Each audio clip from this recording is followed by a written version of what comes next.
Hello दोस्तों, जय हिंद। मैं आपका अपना दोस्त केशव सर अपने यूट्यूब चैनल रोजगार विद केशव पर स्वागत करता हूं। जैसा कि आप लोग आज देख रहे होंगे कि आज हम आपके सामने एक बहुत ही महत्वपूर्ण चैप्टर लेकर के आए हैं, वर्गमूल। ठीक है ना। तो वर्गमूल से आपके चाहे एसएससी जीडी हो, चाहे यूपी पुलिस हो, चाहे आपका अभी आने वाला यूपी ट्रिपल एससी पैट का जो पेपर होगा, पिछली बार वर्गमूल से एक सवाल इस टाइप का पूछा गया था। जैसे मैंने एक सवाल लिया, ये 9 नंबर वाला, इसी टाइप का एक सवाल यानी कि पैट में पूछा गया था। ठीक है। तो मैंने कुछ बहुत ही महत्वपूर्ण जो विभिन्न परीक्षाओं में सवाल पूछे गए उन सवालों को लिया है। ठीक है। तो हम लोग आज वर्गमूल के पहला वीडियो हमने बनाने का प्रयास किया है।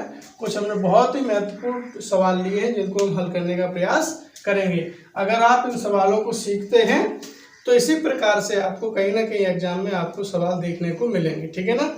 तो आइए देखते हैं बच्चों कि हम इन सवालों को कैसे हल करते हैं। ठीक है ना। तो देखिए, पहला सवाल है कि 0.121 अंडर रूट 0.121 का मान बताना है, यानी कि वर्गमूल पता करना है। तो देखो, यहाँ आपको हम बताना चाहेंगे, ये यहाँ पर जब भी अंडर रूट के अंदर कोई 0 में संख्या हो तो हमेशा उसका जो आंसर है वो 0 में ही आता है। तो वर्गमूल निकालने का क्या मतलब होता है कि वर्गमूल में हमेशा जो निकलता है वो जोड़े में निकलता है। कैसे निकलता है? जोड़े में निकलता है। तो आप देख रहे हैं यहाँ पर जोड़ा नहीं बनना है तो दशमलव लगाइए, 0 आप बढ़ा सकते हैं तो आप ये आसानी से 2 जोड़े बन जाएंगे। ठीक है। अब हम इस संख्या में यानी कि जैसे 12 है, इस ऐसी संख्या का वर्ग पढ़ेंगे जो 12 से ज़्यादा ना हो। तो 2 का वर्ग 4, 3 का वर्ग 9, 4 का वर्ग 16, तो यानी 12 से ज़्यादा हो गया है। तो हमें केवल 3 का वर्ग पढ़ना है। तो ये 3 का वर्ग पढ़ेंगे तो आपका यहाँ पर 3 शेष बचेगा। ठीक है ना।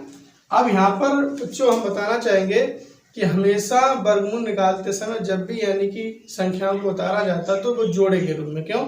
वर्ग में हमेशा जोड़े में काम होता है। ठीक है। तो यहाँ पर सीधा आपका ये जोड़ा 10 उतर आएगा और यहाँ के दूने यहाँ डबल हो जाते हैं। ठीक है। फिर निकालेंगे ऐसा वर्ग पढ़ें, उसी वर्ग वाली संख्या का इसमें गुणा करते हैं जो 310 से ज़्यादा ना हो। तो करके देखते हैं, 2 का वर्ग 4 यानी 6 दूनी 12, कमी है अभी। 3 का करके देख लीजिए, 3 का वर्ग 9, 6 3 18, फिर भी कम है अभी। ठीक है ना। तो 4 का करके देखते हैं, 4 का वर्ग 16, हाँ से ले 4 6 24 और 25। ठीक है।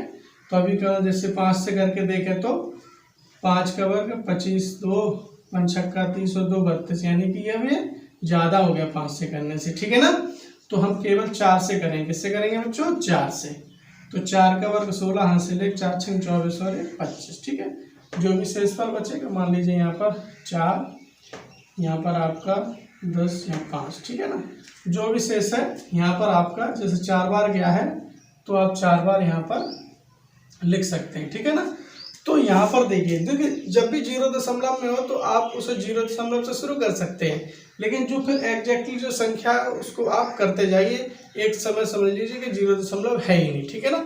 उस तरीके से करेंगे तो आपका आसानी से एकदम सवाल जल्दी से आप निकाल सकते हैं। ठीक है। तो इस तरीके से हम इसका जो आंसर है इस सवाल का, वो आपका दशमलव के 2 अंक तक निकाल देना है और आपका आंसर आ जाएगा। इसका आंसर 0.34। काफ़ी बच्चे यहाँ पर कंफ्यूज हो जाएंगे, जैसे 0.121 है तो हमेशा 0.11। ठीक है। इस पर टिक लगाएं, क्यों? 11 का वर्ग 121 होता है ना। तो एक नहीं, कम से कम 99% बच्चे इसी पर टिक करके आएंगे कि 121 तो 11 का होता है, लेकिन ऐसा यहाँ पर नहीं है। यही सवाल का लॉजिक है। तो आप लोग बहुत ध्यानपूर्वक ऐसे समझे सवालों को। ठीक है। ये सब सवाल पूछे गए किसी न किसी परीक्षा में। अगला सवाल है दूसरा बच्चों कि 0.0625। तो देखिए, मैंने आपको क्या बताया कि हमेशा दशमलव के बाद जोड़ा करना चाहिए। तो जोड़ा ऑलरेडी है। ठीक है ना। तो इसका आंसर क्या? 0 तो 0। अब यहाँ पर देखना ध्यान से कि 2 जोड़े बनने हैं, तो यानी दशमलव के अंक के बाद 2 संख्याएं होनी चाहिए बस। तो 625 कितने का होता है? 25 का होता है। तो 25 में 2 अंक हैं, यहाँ 2 जोड़े बनने थे तो 2 अंक हो गए। ठीक है। तो इस प्रकार से इसका आंसर आपका 0.25 हो जाएगा। ठीक है। दशमलव के बाद जितने जोड़े बनेंगे हमेशा दशमलव के बाद उतने ही अंकों में आपका आंसर आना चाहिए। ये वर्गमूल की एक सैद्धांतिक बात होती है। ठीक है। हमेशा दशमलव के बाद 0 है और दशमलव के बाद जितने यानी कि जोड़े बनेंगे, जितने जोड़े बन जाएंगे जो हमारा आंसर आएगा, तो उतने ही दशमलव के बाद अंक होने चाहिए जिससे दशमलव के बाद जितने जोड़े बने हैं। ठीक है, ये ध्यान देना हमेशा के लिए। अगला सवाल तीसरा है √900।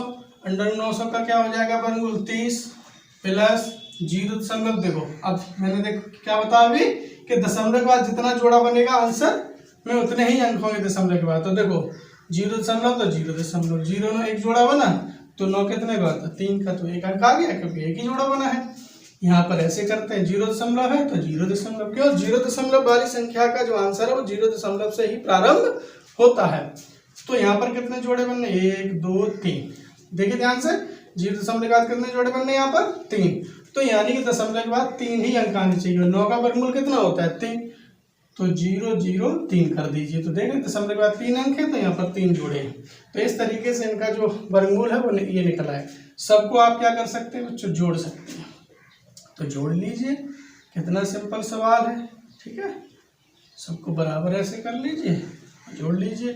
3 0 3 दशमलव, ये आपका आ गया 30.303। आपका इस सवाल का आंसर आ जाता है बेटा, ठीक है। इस तरीके से करना है। अगला सवाल है, कहता है यदि 841 का वर्गमूल 29 है, 841 का वर्गमूल कितना दे रहा है 29, तो कहता है इसका मान बताओ। कितना सरल 0.000841, ठीक है ये है। अब देखिए 0 यानी संख्या 0 तो आंसर 0 से। अब आप जोड़े बना लीजिए, जोड़े पीछे से कितना बन गए 4 जोड़े, तो आंसर में दशमलव के बाद कितने अंक होने चाहिए 4, ठीक है ना। 1 2 और 29 में तो 2 अंक हैं क्योंकि 841 कितने का वर्गमूल है 29 का, ठीक है। तो इस तरीके से आपका आंसर ये हो जाएगा इस सवाल का बच्चों, ठीक है। समझ पा रहे हैं, बहुत ही इंपॉर्टेंट सवाल है। हमेशा इस चैप्टर से इस टाइप के सवाल पूछे जाते हैं और पैट में पिछली बार पूछा गया था, इसीलिए मैंने आज आपके सामने ये महत्वपूर्ण वीडियो लेकर के आए हैं हम, ठीक है ना। आपको यहाँ से देखने को मिलेंगे सवाल। यदि √15 बराबर 3.88 हो तो √5/3 का मान बताओ, ठीक है ना। और √15 की वैल्यू है 3.88, ये कह रहा है। √15 बराबर कितना 3.88, तो इतने का मान बताना। तो भाई 15 तो है ही नहीं, तो 15 करना पड़ेगा, सिंपल। 5/3 ऊपर नीचे 3 का गुणा कर दो, ठीक है। जैसे गुणा करेंगे तो 3 पंचे 15/3 त्रिका 9, ये आ गया। अब सिंपल है बच्चों, √15 तो इसका तो वर्गमूल होता नहीं, लेकिन 9 का तो होता ना 3, तो ये तो 3 बार आ जाएगा। अब बच्चों √15 की वैल्यू हमें मिल रही है, तो यहाँ रख लीजिए 3.8 बटे में 3, इसको कैंसिल कर 3 एकम 3, 3 दूनी 6, 2 बचेगा 28 और 3 ने 27, यानी कह सकते हैं 1.29 इसका आंसर आपका मिल जाएगा बच्चों, ठीक है ना। यहाँ से √15 की वैल्यू है, ये क्वेश्चन दे रहा है, इसको करने के लिए हमने √15 यहाँ पर कर लिया, 15 की वैल्यू रख ली, इसका तो वर्गमूल 3 होता है, इसमें हमने भाग लगा दिया। इस तरीके से बच्चों आपका आंसर 1.2 हो जाएगा। अगला 6वां सवाल है, यदि 625 बराबर 25, ये कौन नहीं जानता, सब लोग जानते हैं कि 625 का वर्गमूल कितना होता है 25 होता है, ठीक है ना। 625 का वर्गमूल 25, तो कहता है कि 16 गुणे 0.00625 इसका मान बताओ। तो भैया 16 गुणे इसका 0 से, तो 0 से आंसर शुरू होगा। 1 जोड़ा 2 जोड़ा 3 जोड़े, यानी कि दशमलव के बाद 3 अंक होने चाहिए। तो ये देखिए आप 3 अंक हो चुके हैं, क्योंकि 625 का तो 25 होता है। एक अंक की और जरूरत थी तो 0 बढ़ा ली। 16 के इसमें आप गुणा कर लीजिए, जैसे 16 का गुणा 16 पंचे 80 की 0, 16 दूनी 32 8 40 की फिर 0, ठीक है। और ये दशमलव 0 है ही, तो इस तरीके से 0.4 यानी कि आप कह सकते हैं, क्योंकि 0 लिखना कोई ज़रूरी नहीं होता है, ठीक है। तो इसको हम 0.4 भी कह सकते हैं। तो इस तरीके से आपके सवाल का ये आंसर आ गया है। अगले सवाल की ओर चलते, 7वां सवाल है, √x भाग √441 ये बराबर 0.02। तो एक्स की वैल्यू पूछ रहा है, तो एक्स का मान है, तो सिंपल है बच्चों, अंडर रूट एक्स है, ये भाग है, तो ये ऐसे लिख सकते हैं ना इसको, बराबर 0.02। अब हम यहाँ पर इसको हल करने के 447 कितने का होता है, 21 का होता है ना, तो 0.02 क्रॉस गुणा कर लीजिए, तो ये अंडर रूट एक्स हो जाएगा, ये 21 दूनी 42 हो जाएगा, कितना हो जाएगा। अब यहाँ पर दोनों पक्षों का वर्ग कर दीजिए, क्या कर दीजिए, वर्ग, तो वर्ग करने इसका अंडर रूट हट जाएगा और हमें एक्स का मान तो ही प्राप्त करना है, एक्स की वैल्यू, ठीक है।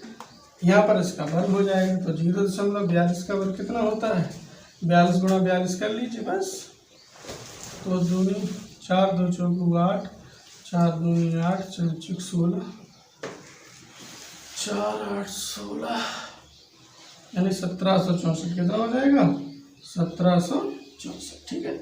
ये आपकी एक्स की वैल्यू हो जाएगी, ठीक है ना। तो इस तरीके से आप लोग देख रहे हैं कितने इंपॉर्टेंट सवाल हैं, अगर इनको आप आसानी से लगाएंगे तो बच्चों बहुत ही कम समय में आप सवालों को हल कर सकते हैं। इस तरीके से अगर आप सीखेंगे, प्रैक्टिस करेंगे। अगला सवाल है 8वां, अंडर रूट एक्स बटे 19, अंडर रूट एक्स बटे 19 बराबर 4 है, तो कहता है एक्स का मान, सिंपल, इसमें क्या करें, बटे में करके क्रॉस गुणा कर दीजिए, 19 चौको 76, हमें तो एक्स की वैल्यू चाहिए, तो दोनों बच्चों का क्या कर दीजिए, वर्ग कर दीजिए, क्या कर दीजिए बच्चों, वर्ग, तो यहाँ पर एक्स हो जाएगा, क्योंकि अंडर रूट है तो अंडर रूट हट जाएगा, इसका वर्ग हो जाएगा, यानी 76 गुणा 76 हो जाएगा, गुणा कर लीजिए, ठीक है ना, 6 छक्का 36 के 6 से लगे 3, 6 7 42, 42 3 45, ठीक है। फिर कर लीजिए 7 के 7 6, 42 की 2 से लगी 4 और आपका 77 49 49 और 4 53, ठीक है, 8 2 7 4 3 7 5776 कितना आ जाएगा बच्चों, 5776 इसका आंसर आ जाएगा। एक्स की वैल्यू कितनी हो जाएगी, 5776 बच्चा, ठीक है। ये आपका सवाल हो गया है बच्चों। जरा से सवाल है, थोड़ा प्रैक्टिस करेंगे, आसानी से आपके सवाल आते रहेंगे। लास्ट सवाल है, यही सवाल इसी टाइप का, देखिए ध्यान से समझें। कहता है यदि अंडर रूट 1 प्लस एक्स बटे 144 बराबर 13/12 हो तो एक्स का मान पूछा गया, ठीक है ना। तो हम बताना चाहेंगे इसी टाइप का, बिल्कुल इसी टाइप का पैड में पिछली बार सवाल पूछा गया था, इसीलिए मैंने एक सवाल ऐसे लिया है आपके सामने, ठीक है। तो यही सवाल आपका पैड में पूछा गया था। तो देखिए क्या करना है, एक्स की वैल्यू पता करनी है। यहाँ से आप केवल दोनों पक्षों का वर्ग कर दें, क्या कर दें, दोनों पक्षों का वर्ग कर दी। जैसे वर्ग करेंगे तो ये अंडर रूट हट जाएगा, ठीक है ना, क्योंकि वर्ग होने पर अंडर रूट हट जाता है, ठीक है। अब वर्ग होगा, इस तरफ भी तो वर्ग होगा, तो ये हो जाएगा आपका 169/144, क्योंकि 13 का 169, 12 का 144, ठीक है। इसको हल करते 144 प्लस एक्स बटे 144, ये घर लग गई यहाँ पर, ठीक है, बराबर में 169/144, 144 से 144 कैंसिल हो गया, तो 144 प्लस एक्स बराबर 169, तो एक्स बराबर 169 माइनस 144 इधर आएगा, तो ये आपका 25 बच जाएगा। 169 में 144 जाएगा, कितना बचेगा, 25। तो हम कह सकते हैं कि यहाँ पर जो है वो 25 होना चाहिए। एक्स का मान कितना हो जाएगा बच्चों, 25 हो जाएगा, ठीक है ना। तो इस तरीके से आज हमने आपको वर्गमूल पर आधारित बहुत ही इंपॉर्टेंट सवाल आपके सामने लेकर के आए हैं। इनका अगर आप अध्ययन करेंगे, ऐसे ही सवाल आप लगाएंगे और प्रैक्टिस करेंगे, तो आपको यानी कि पैट में, पुलिस में, एसएससी जीडी में जो जितने भी आप अगर होंगे तो इसी टाइप से ज़्यादातर सवाल पूछे जाते हैं। क्योंकि आप ज़्यादा से ज़्यादा प्रैक्टिस करें तो आपको बहुत ही लाभ मिलने वाला है, ठीक है ना। तो आज के लिए बस इतना ही। जय हिंद, धन्यवाद।